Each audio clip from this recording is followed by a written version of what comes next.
Hey guys, welcome back to the channel. Thank you for being here. My name is Andrew, coming to you from beautiful Costa Rica. Tonight's topic is going to be narcissistic relationship. Was it your fault? Think about that for a minute. Guys, if you like the content, please subscribe. So, the narcissistic relationship, when you are in it, and remember, you don't even know it's a narcissistic relationship, there are many times you're questioning yourself and you're saying, like, am I wrong? Did I do something? Am I behaving properly? Am I contributing? Am I giving to this relationship? Am I fulfilling my obligations? Am I doing what's expected of me? Why am I being treated this way? Why am I being invalidated? Why am I feeling less than? All these questions and so many more will cross your mind. And this is exactly where the narcissist wants you. They want you in a cloud of confusion, a fog, a haze, disillusioned, lost. That's where they thrive. That's where they do their most damage. But narcissistic relationship, was it your fault? That's the one after the relationship has ended that many times people ask themselves. Like, not necessarily was I targeted. We already know you were targeted. But could you have done more? Could you have done better? Like, was the relationship ending your fault? And the clear and resounding answers to this question, and the other ones mainly, are you could have done nothing. It wasn't your fault. Nothing about the narcissistic relationship was your fault. And the reason I can say that with confidence is because you gave and you contributed. And most likely you're an empath and you wanted the relationship to succeed and to do well. Remember, the narcissist is a taker. They manipulate, they take and take and take. And when they're done, that's right, they take more. You being an empath or a beautiful person, you're a giver, most likely, and you contributed and you wanted to contribute because you wanted the relationship to survive and to thrive and to go on. You and the narcissist were on two different paths from the very beginning when you met. Definitely right now also. The thing is, the path was in a disguise of being on the same path. It was disguised as they were on the path that you were on. They never were. You see, the whole time when you were steering straight ahead, hopefully going towards a bright, beautiful future, the narcissist had different plans. They were taking different exits all along that path whenever they felt like it. And they would take exits for any duration of time they felt like doing so, invalidating you along the way, discrediting you, gaslighting you, stonewalling you, making you feel less than, triangulating you, which is my least favorite. All these things they were doing when you were on the path going straight ahead. They were taking detours, getting their little doses of supply here or there, behind your back without you knowing, sometimes in front of you. The narcissist was never on the same path as you. Clearly, they were disguised as being on the same path. And it's never more evident than when the relationship ends. You see, when the narcissistic relationship ends, that's when most things come to light. And in due time, certainly almost all things come to light. And this is when you realize, oh my goodness, I was with a narcissist. How does this happen? Was I taken advantage? Was I manipulated? Was I fooled? Was I tricked? Was I duped? The answer there is, yeah, to all of those questions. But was it your fault? No, it wasn't. You see, when you met the narcissist, if you had been upfront with them, and I'm sure you were for the most part, and you told them, oh, I want a bright future, I want to raise kids, or whatever you wanted to do, they didn't look at that as they wanted to do the same thing. What they said was, wow, okay, this is what you're giving me. I'm just going to agree with it, sugarcoat it, go along with it, wear that mask as long as this relationship will last, and fool you until you have no more supply, no more things to offer. And then they'll discard you, rinse, wash, repeat. That's what they do, and that's what they're doing right now to the new supply or new sources of supply. But was it your fault? No. I'm certain if you're watching this video that you contributed to the relationship for so long, and it became so cumbersome and so tiresome. Why? Because you were putting the narcissist in the relationship ahead of your needs and what you wanted and what you expected out of the relationship. That's called being an empath. It's called putting others in front of yourself, which no longer do we do that. We've learned from the narcissistic relationship, but that's for maybe at the end of this video or a different video altogether. The point being is it wasn't your fault.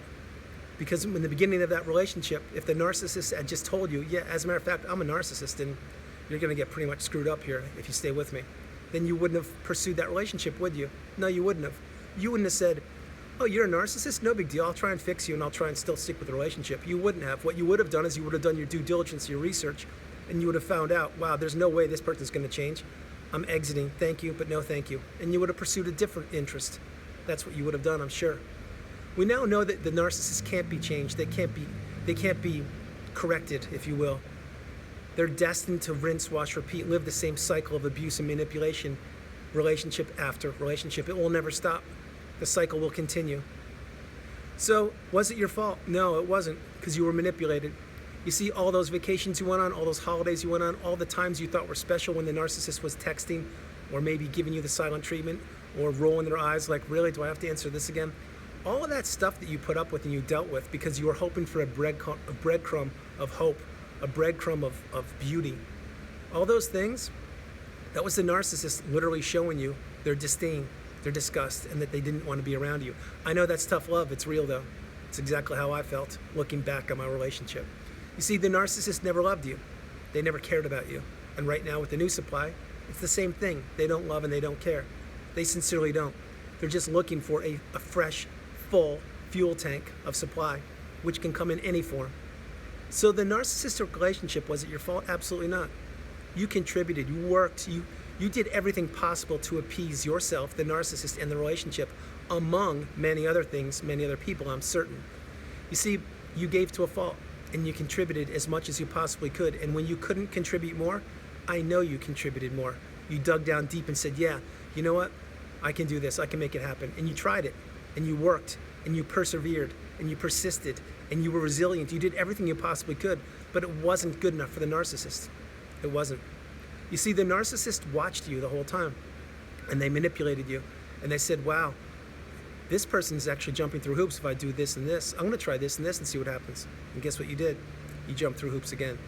Now, again, I'm not trying to trigger people or make people upset. I'm letting you know that you contributed. You kept working for the relationship and working for the narcissist and working on building a future together. I know you did. It didn't work out because it was destined to not work out. Why? Because the narcissist is a taker and they don't contribute. They care about themselves exclusively. That's the only person on this planet they care about. So it wasn't your fault. None of this was your fault. If you can actually look back on your relationship and say to yourself, did I contribute? Did I do things that maybe, did I go above and beyond the call of duty? Did I do things that even I am amazed that I did and put up with and tolerated? I'm sure your answer to those questions are yes, you did. I know you did. And you didn't want to quit. You didn't want to stop because you wanted that relationship to work and you wanted it to grow and move forward. The thing is this, the narcissist knew this, and they know it right now with the new supply. They know exactly what they're doing. They already know the buttons to push with the new supply. Probably there could be similar buttons too, but most likely they're different. And they're playing on that person's heartstrings right now, manipulating them, tricking them, duping them, fooling them, and they're getting supply again. So think about it. Was it your fault? No. I'm going to give you a couple of things right now.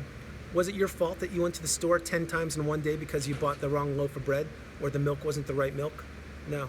Was it your fault when you were there waiting for them to come home after work and they were 2, 3, 4 hours late and they never showed up until much later? And more importantly, they didn't give you a reason why they were late? No. Was it your fault that you got financially abused and you gave everything you possibly could to give the narcissist a good lifestyle and to appease them and to have great vacations and things like that? That one you could say kind of, but no, actually it wasn't because you were duped and you knew if you didn't contribute, the narcissist would probably gaslight you, stonewall you, manipulate you, triangulate you, all the things invalidate you. Was it your fault that you kept on working and persevering and trying to find new ways to help maintain a healthy relationship? Was it your fault that you gave to a fault, that you wanted to be there and you wanted to comfort the narcissist and you wanted things to work out? Was it your fault that the narcissist decided to just not answer your texts or not reply to your phone calls or treat you less than or treat you like you're just subhuman, you're not an actual human being?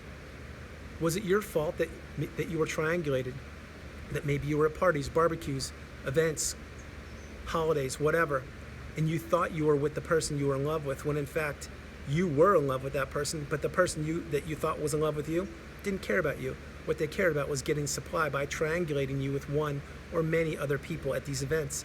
The whole time you didn't know what it was and you felt something strange, something's not right. You couldn't put your finger on it because you didn't even know what triangulation meant. Now you do, because you have the education and the glossary of terms on narcissism. By the way, triangulation is a disgusting, disgusting manipulating tactic that the narcissist uses. I, for one, cannot stand it. But none of these things were your fault, because the more you gave, the more the narcissist took. And the more the narcissist took, the more boundaries you had were being broken down and devoured. And you were trying your best, always on that hamster wheel, spinning around, working for the relationship and for the narcissist. You were. And you gave to a fault, and your health probably suffered, your finances, I'm sure, suffered, your friends, work, all the things we talk about in the channel. Why? Because you were contributing, you were trying your hardest. You really thought you were with a healthy individual, or somewhat healthy individual, that this could work. It was destined to not work, because the narcissist did not want it to work. They literally were watching you, and watching your fuel tank diminish each and every day, get lower and lower and lower. And your fuel tank can only get filled up after you spend time away from the narcissist and you're not walking on eggshells all the time. They saw this and they said, wow, maybe it's about time to get a new supply here, because this one's running low. And that's what they did, and that's what they're doing right now. So to answer the question for the last time during this video, and thank you for being here, I appreciate it. Was the narcissistic relationship your fault? No. Was the ending your fault? No. Was anything about it your fault? I honestly don't believe so. And I can say that with confidence and with pride, because you were duped in the beginning. You didn't fall in love with an authentic, genuine human being. You fell in love with someone who was manipulating you during the whole relationship. So guys, I hope you liked the video. I loved doing it from beautiful Costa Rica. This is Andrew. God bless you. Stay blessed. Namaste. Have a great evening, and I will talk to you soon. Remember guys, it wasn't your fault. You were manipulated. Had you known in the beginning who you were about to be involved with, you would have made a 180, turned around and left. That's why the narcissist wears the mask. That's exactly why they fool people, because that's what they are. I love you. Have a great evening. God bless you. Bye.